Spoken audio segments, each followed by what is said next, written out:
मित्रांनो, मी श्रावणी. वि. स. खांडेकर यांनी लिहिलेल्या अमृतवेल या कादंबरीचे 1 ते 63 भाग आधीच्या व्हिडिओत सगळे अपलोड केलेले आहेत. आता त्यापुढचा म्हणजेच 64 हा भाग मी या व्हिडिओत कव्हर करत आहे. So stay tune with me.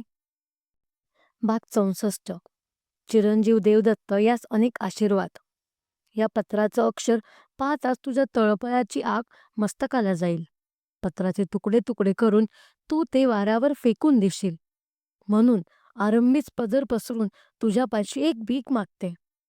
आई म्हणून नव्हे, तो अधिकार मी केव्हाच गमावला आहे.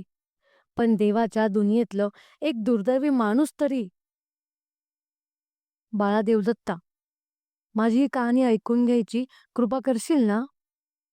या भिकारणीच्या कटोऱ्यात दयेचा एवढा तुकडा टाकशील ना? माझ्या राजा, होय, पाण्यात पडून अर्ध्या उघड्या डोळ्यांनी तू माझ्याशी बोलायचास तेव्हा अशीच हाक मारित असे मी तुला. माझा राजा, तो दिवस माझ्या आयुष्यात उगवला नसता तर फार फार बरं झालं असतं. तो दिवस ज्या दिवशी बंदूक घेऊन तू माझ्या अंगावर धावलास, ज्या दिवशी छोटी मधुरा तुझा भयानक अवतार पाहत किंचाळत बेशुद्ध पडली, तो दिवस. 7-8 महिने होत आले. हे काळं तोंड पुन्हा तुला दाखवायचं नाही असा मनाशी निर्धार करून मी विलासपूर सोडलं. कुणालाही बरोबर न घेता मी कुठं आहे हे तुला, सुनबाईला, बापूंना कुणालाही कळू दिलं नाही. 7-8 महिने होत आले. हे काळं तोंड पुन्हा तुला दाखवायचं नाही असा मनाशी निर्धार करून मी विलासपूर सोडलं. कुणालाही बरोबर न घेता मी कुठं आहे हे तुला, सुनबाईला, बापूंना कुणालाही कळू दिलं नाही.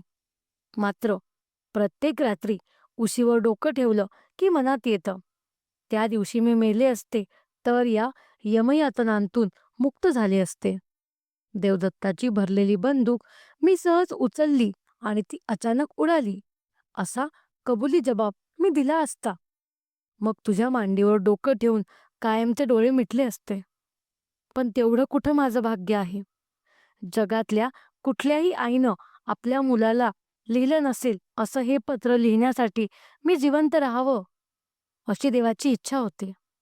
आईपेक्षा मोठं दैवत नाही असं लोक म्हणतात, पण आईबाप काय, नवरा बायको काय, सारी माणसंच असतात. वरचं नातं खरवडलं की आत उरते ती नुसती माती. साधी माती नव्हे, धगधगणाऱ्या वासनेच्या तेलानं माखलेली माती. हा हा म्हणता भडकणारी माती. बाळा, माझ्यामुळं तुझ्या आयुष्याची राख रांगोळी झाली. तुझ्या दृष्टीनं मी फार मोठी गुन्हेगार आहे. पण एक गोष्ट विसरू नकोस, बहुतेक माणसं थोड्याफार प्रमाणात गुन्हेगार असतात. फरक एवढाच की एखाद्याच्या गुन्ह्याची चौकात चौकात दवंडी पिटली जाते, दुसऱ्याच्या गुन्ह्याचा या कानाचा त्या कानाला पत्ता लागत नाही. माझ्या आयुष्याला जी अभद्र कलाटणी मिळाली तिला माझ्या इतकेच तुझे वडीलही जबाबदार आहेत. तू बंदूक घेऊन माझ्या अंगावर धावलास तेव्हा मी एवढंच म्हणायला हवं होतं, खुशाल मार तू मला, पण तुझा आरोप खोटा आहे. तुझ्या वडिलांचा कुणीही खून केला नाही, ते अजून जिवंत आहेत. पण त्यावेळी माझी दातखिळी बसली. मधुरा बेशुद्ध झालेली पाहून माझ्या तोंडातून शब्द बाहेर फुटेना. तुझे वडील परवापर्यंत जिवंत होते. 20 वर्षांपूर्वी आत्महत्येचं पत्र लिहून ठेवून ते चंदनगडावर गेले असावेत. पण घारकड्यावर उभं राहून आपला देह समोरच्या दरीत झोकून देण्याचा धीर त्यांना झाला नसावा. मी त्यांच्या भित्रेपणाला हसत नाही. जीव द्यायचा विचार माझ्याही मनात अनेकदा येऊन गेलाय. पण खरं सांगते तुला, माणूस कितीही दुःखी असो, रोगी असो, दरिद्री असो, त्याचं खरं प्रेम असतं एका गोष्टीवर, जगण्यावर. तुझे वडील मधल्या काळात कुठं होते याची मला कल्पना नाही. 6-7 वर्षांपूर्वी मला ते अचानक दिसले, प्रयागात. मी संगमावर स्नान करायला गेले होते. तिथल्या गर्दीत अंगावर लखतर असलेला हा वेडा एकेकाळी आपला नवरा होता हे स्वतःशी कबूल करणं मला फार जड गेलं. पण मी कितीही दृष्ट असले तरी मला वेड लागलं नव्हतं. त्यांना तिथं सोडून जाणं माझ्या जीवावर आलं. वेड्यांच्या इस्पितळात पोचवलं मी त्यांना. त्यांच्या खर्चाची तरतूद केली. अलीकडं मी वरचेवर तीर्थयात्रेला जात असे. या यात्रेतलं मुख्य तीर्थ होतं ते वेड्यांचं इस्पितळ. एक विश्वासू कारकून आणि एक खात्रीची कुळंबीण माझ्याबरोबर असत. त्या दोघांनी माझं दुःख जाणलं, माझं गुपित सांभाळून ठेवलं. डॉक्टरांनी खूप उपचार करून पाहिले, पण त्यांना गुण आला नाही. शेवटी शेवटी तर कुबेरावर स्वारी करून त्याची संपत्ती लुटून आणायच्या गोष्टी ते डॉक्टरांपाशी करू लागले. संपत्तीच्या या अनिवार्य वेडानं त्यांचा, माझा, तुझा सर्वांचा घात केला. पीठ आहे तर मीठ नाही अशा घरात तुझे वडील जन्माला आले. तिथंच वाढले. विलासपूरच्या जहागीरदारांच्या वंशात दुसरा कुणी मुलगा नव्हता, म्हणून त्यांना दत्तक घेण्यात आलं. या दत्तकाचे वाद वर्षानुवर्षे चालत होते. तुझे वडील फार देवभोळे होते. बाळपणी कुणा ज्योतिषांना त्यांना मोठा धनयोग सांगितला होता म्हणे. दत्तक झाल्यावर त्या भविष्याचा पडताळा आला त्यांना. पण त्यामुळंच मंत्रतंत्र, जादूटोणा, ज्योतिषरमल, बुवा बैरागी यांच्यावरली त्यांची अंधळी श्रद्धा वाढत गेली. दत्तकाच्या वादाचा निकाल विरुद्ध होईल आणि पुन्हा आपल्या हाती झोळी येईल या भीतीनं ते नेहमी मलूल असायचे. आपण दारोदार भीक मागत फिरत आहोत असं स्वप्न त्यांना वारंवार पडायचं. भर मध्यरात्री घामाघूम होऊन ते जागे व्हायचे. चिंता करीत बसायचे. गांधींच्या चळवळीनं तर त्यांची भीती शिगेला पोहोचली. स्वराज्य आलं की संस्थानं नि जहागीरदारीन खलास होणार असं बापूंच्या सारखी माणसं सभांत बोलायची. ते वाचून तुझे वडील अगदी चेकाळून जायचे. हिमालयातल्या एका साधूपाशी परीस आहे असं त्यांना कुणाकडून तरी कळालं. ते धडपडत हिमालयात गेले. वणवण फिरले, परत आले.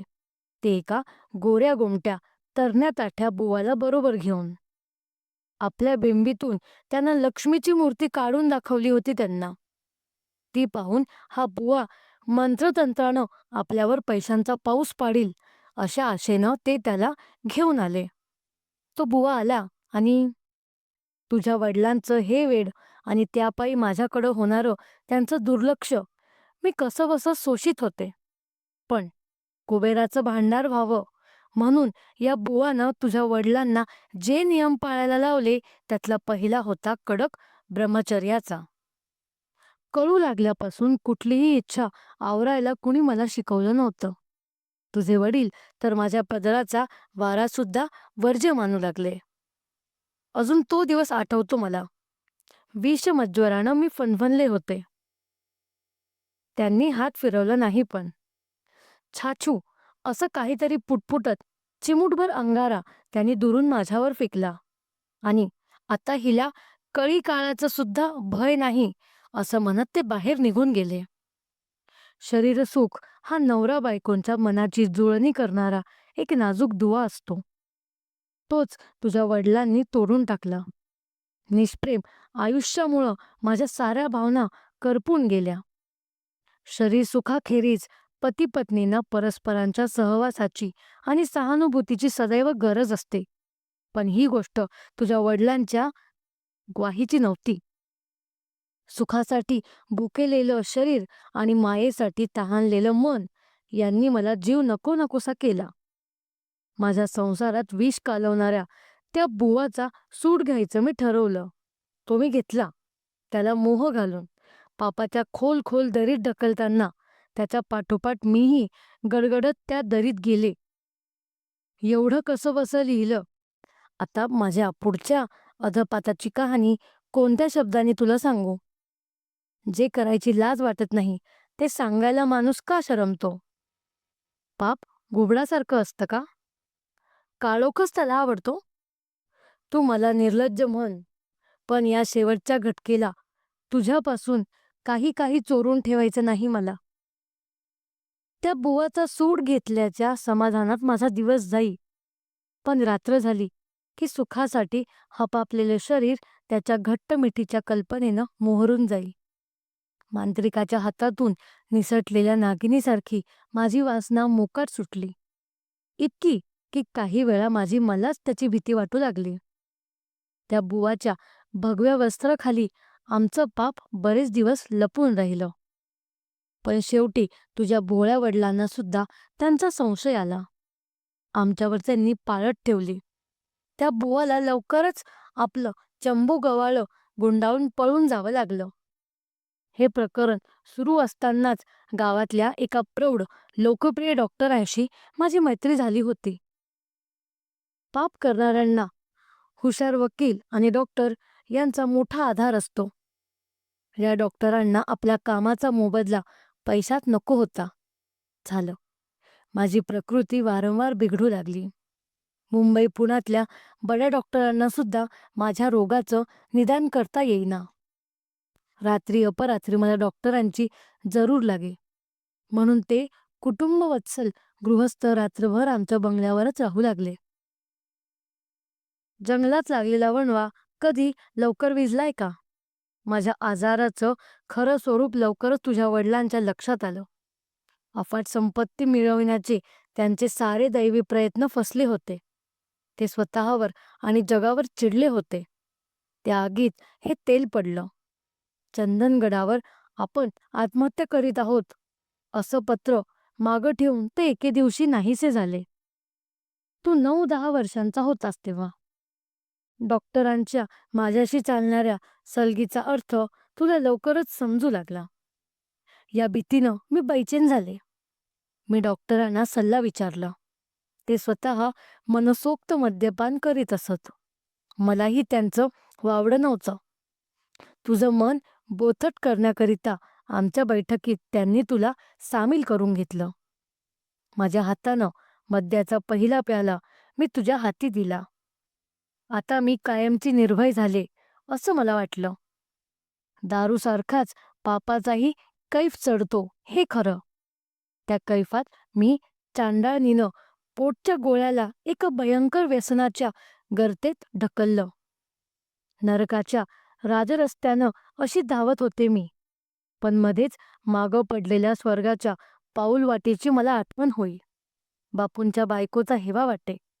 नवऱ्याचा एक पाय सदा न कदा तुरुंगात, पण सावित्रीबाई धुतल्या तांदळासारखे. बिचारीच्या अंगावर नवं कोरं लुगडं भेटायचं, ते सटीचं मासे, पण केव्हाही पहा ती हसतमुख दिसायची. तिच्या तृप्त मनाचं कोडं मला कधीच उलगडलं नाही. पण एखादे वेळी वाटे, या बाईचं मन देवानं मला का दिलं नाही? पैशामुळं पाप पचतात, पण मन कुचतात. तुझ्या हाती मद्याचा प्याला देताना माझा हात गळून कसा पडला नाही? तुझ्या अतिरेकी स्वभावाची मला पूर्ण कल्पना होती. 5व्या वर्षी तुला पोहायला शिकवलं. लगेच तू मोटेवरनं विहिरीत उड्या टाकू लागलास.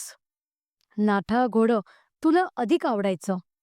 तू त्याच्यावर मान ठोकून बसलास. म्हणजे माझ्या मनातली एक आई मीठ मोहऱ्यांनी तुझी दृष्ट काढी आणि दुसरी आई तुला कुठं अपघात होणार नाही ना या शंकेनं व्याकुळ होई. पण त्या दोन्ही आया त्या अमंगळ दिवशी मेल्या होत्या. उरली होती ती एक हडळ. तू जहागिरीचा वारस होतास. हा हा म्हणता चंदीबंदी दोस्त तुझ्याभोवती गोळा झाले. कुठल्याही गोष्टीत शेवटचं टोक गाठायचं हा तुझा स्वभाव. अवघ्या 5-6 वर्षात तू पूर्णपणं माझ्या हाताबाहेर गेलास. तुझ्या काळजीनं माझं काळीच तिळतिळ तुटू लागलं. पण तुला उपदेशाचे 2 शब्द सांगायला मला तोंड नव्हतं कुठं. पुढं बापूंच्या, मोहनची आणि तुझी ओळख झाली. माझा जीव भांड्यात पडला. मोहनच्या नादानं तू चांगली पुस्तकं वाचू लागलास. तो सतार सुरेख वाजवायचा. तू सतार शिकू लागलास. तुला संगीताची गोडी लागली. या साऱ्या चांगल्या छंदात तुझं दारूचं व्यसन हळूहळू सुटेल असे मी मनात मांडे खात होते. पण दैवानं मला दगा दिला. तुला वाचवताना मोहन मोटारी खाली सापडला. तो गेल्यावर तुझ्या वर्तनाला कुठलाच ताळतंत्र राहिला नाही. माझा राजा, मी तुझी फार फार अपराधी आहे. पती या नात्यानं तुझ्या वडिलाचं माझ्याविषयी काही कर्तव्य होतं. ते त्यांनी पार पाडलं नाही. म्हणून मी त्यांच्यावर उलटले. सूड घ्यायला गेले, पण तो सूड उलटला माझ्यावरच. तुझ्या बेबंद मनाच्या आणि उद्ध्वस्त संसाराच्या रूपानं तुझ्या वडिलांकडून मी कर्तव्याची अपेक्षा करीत होते. पण तुझ्याविषयी आई या नात्यानं माझंही काही कर्तव्य आहे, हे मात्र मी सोयीस्करपणे विसरले होते. वासना अंधळी असते. तिला कर्तव्य कधीच दिसत नाहीत. हेच खरं. हे शेवटचं पत्र आहे माझं तुला. म्हणून इतकी लांबण लावली. हे सारं वाचून या अभागी आईसाठी तुझ्या डोळ्यांतून 4-2 दयेचे थेंब या पत्रावर पडले तर तिच्या काळजात पेटलेली आग थोडी तरी शांत होईल.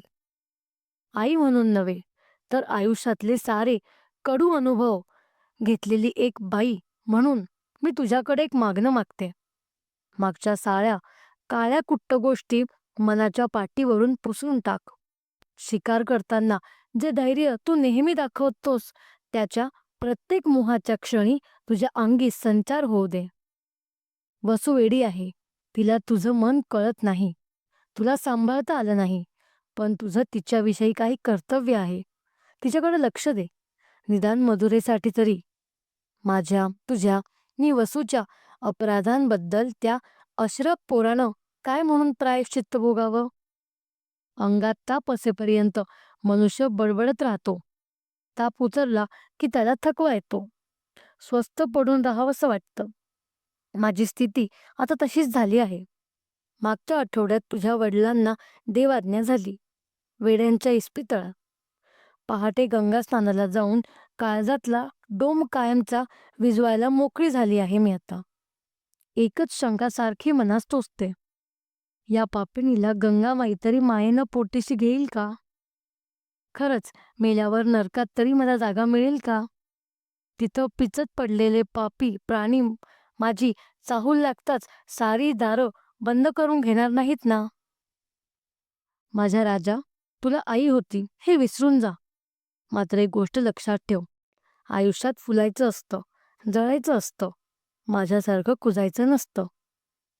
तुझी दुर्दैवी आई.